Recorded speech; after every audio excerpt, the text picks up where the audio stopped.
Hello friends, good evening all of you. आज geography का एक इम्पॉर्टेंट टॉपिक इरिगेशन यानी सिंचाई पे चर्चा करेंगे और जानेंगे कि सिंचाई क्या होती है, सिंचाई की आवश्यकता क्यों पड़ती है और सिंचाई की क्या क्या स्रोतें हैं।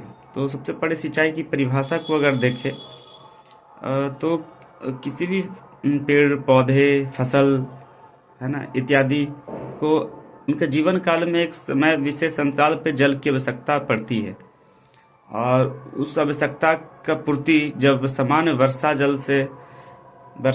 से ना हो करके और मनुष्य अन्य गतिविधियों के द्वारा उस जल की पूर्ति करता है तो उसे सिंचाई कहा जाता है।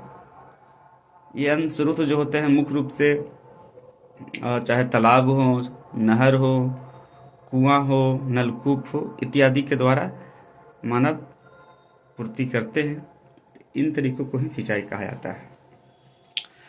सिंचाई की आवश्यकता पे अगर नज़र डालें तो सबसे पहले हम लोग देखेंगे कि भारत एक मानसूनी जलवायु वाला प्रदेश है और मानसून आने और जाने का एक खास टाइम ऑफ पीरियड है। तो उस टाइम ऑफ पीरियड के अलावे जो बाकी का समय है, जैसे जून और दिसंबर के बीच मानसून का आगमन और प्रस्थान का समय होता है, तो इसके बाद के समय यानी दिसंबर टू जून के समय में जो है ना पेड़ पौधे या फसल उत्पादित होते हैं तो उन्हें जिस प्रक्रिया से जल की पूर्ति किया जाता है ना, वह सिंचाई ही है, क्योंकि उस समय तो मानसून का कोई प्रभाव नहीं होता है। दूसरा है कि चूंकि मानसून पीरियड में भी कभी कभी लंबा अंतराल हो जाता है जिसे मानसून विच्छेद कहते हैं, तो उस दौरान भी जो है कि जल की आवश्यकता पड़ती है फसलों को। तो उस दौरान भी यानी मानसून के की जो पीरियड है उस अवधि के दौरान भी है ना जो जल की आवश्यकता को पूर्ति किया जाता है तो उसके लिए भी सिंचाई की आवश्यकता पड़ती है। तीसरा है कि बढ़ती जनसंख्या के कारण खाद्यान्न का जो उत्पादन है ना, उस पर भी दबाव पड़ा है बढ़ाने का। और दूसरा है कि बढ़ती जनसंख्या के कारण कृषि क्षेत्र का भी विस्तार हुआ है, खास करके वैसे क्षेत्रों में जो न्यून वर्षा वाले क्षेत्र हैं। तो वैसे न्यून वर्षा वाले क्षेत्रों में कृषि के विस्तार होने से जहाँ वर्षा की कमी होती है तो उन क्षेत्रों में उन कृषि जोतों में जल की आवश्यकता को पूरा करने के लिए भी सिंचाई की आवश्यकता पड़ती है।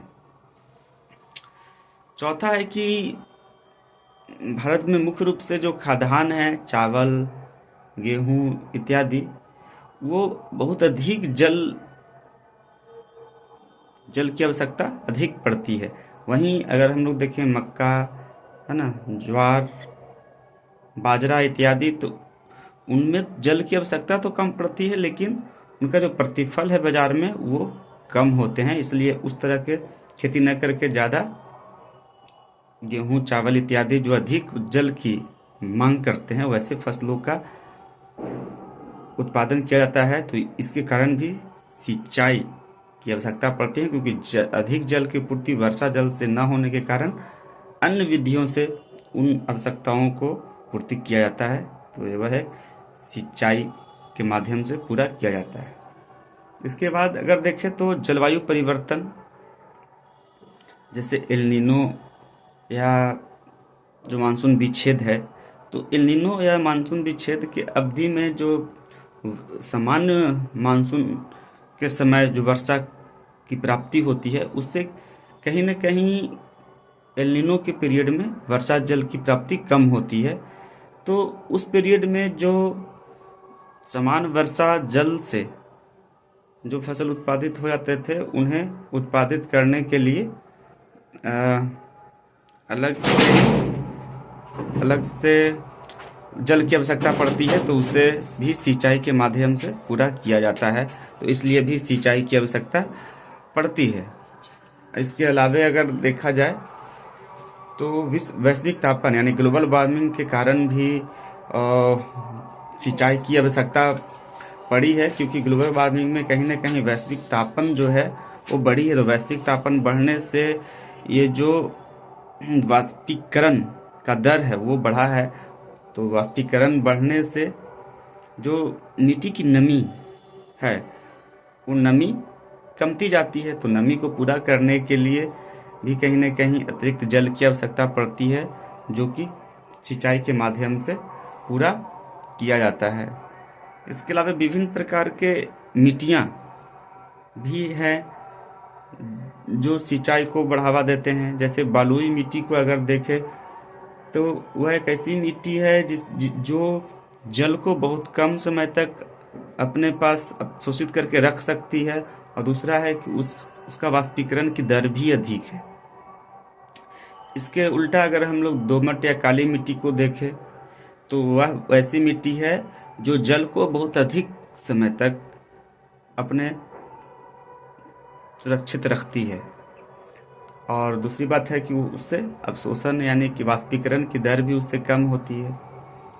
तो मिट्टियों में भी अंतर पाया जाता है। तो इन सब वजहों से सिंचाई की आवश्यकता होती है। अब सिंचाई की स्रोत पे हम लोग चर्चा करें तो मुख्य रूप से जो सिंचाई के स्रोत है वो नलकूप है, तालाब है, नहर है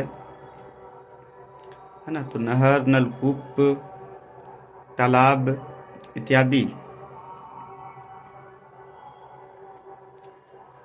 प्रकार से हम लोग सिंचाई की आवश्यकता को पूरी करते हैं। जैसे पंजाब, हरियाणा या पश्चिमी उत्तर प्रदेश की तरफ देखें तो हम मुख्य रूप से नहर के द्वारा सिंचाई का कार्य पूरा किया जाता है, क्योंकि उन क्षेत्रों में एक तो है कि कृषि जो भूमि है वो बड़ा जोत है वहाँ पे।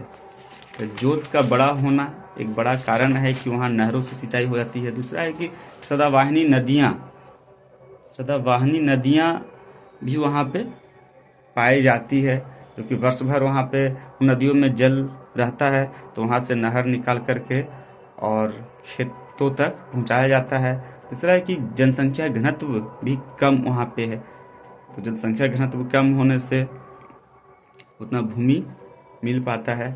तो इन कारणों से उन क्षेत्रों में नहरों के द्वारा जो है सिंचाई पूरी की जाती है। वही अगर हम लोग देखें पूर्वी उत्तर प्रदेश है ना या बिहार, तो इन राज्यों में मुख्य रूप से नलकूपों के द्वारा सिंचाई का कार्य पूरा किया जाता है, क्योंकि इन क्षेत्रों में एक तो कि जोत जो है, कृषि जोत, वह छोटी है।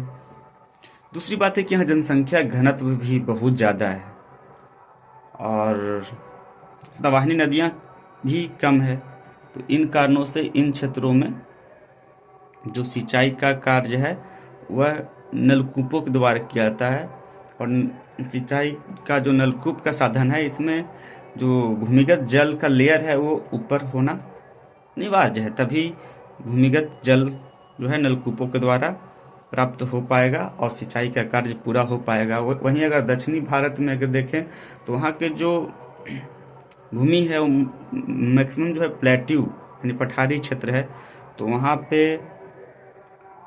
नलकूपों के द्वारा तो संभव है ही नहीं, नहर का भी समस्या है। तो वहाँ मूल रूप से जो है वर्षा के जल को सुरक्षित रह करके और तालाब में वर्षा जल को सुरक्षित रह करके और आवश्यकता पड़ने पर तालाब के द्वारा वहाँ पे जो है सिंचाई का कार्य पूरा किया जाता है।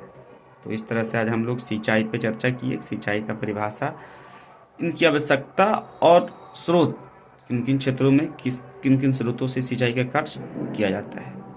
धन्यवाद, फिर मिलते हैं अगले टॉपिक के साथ।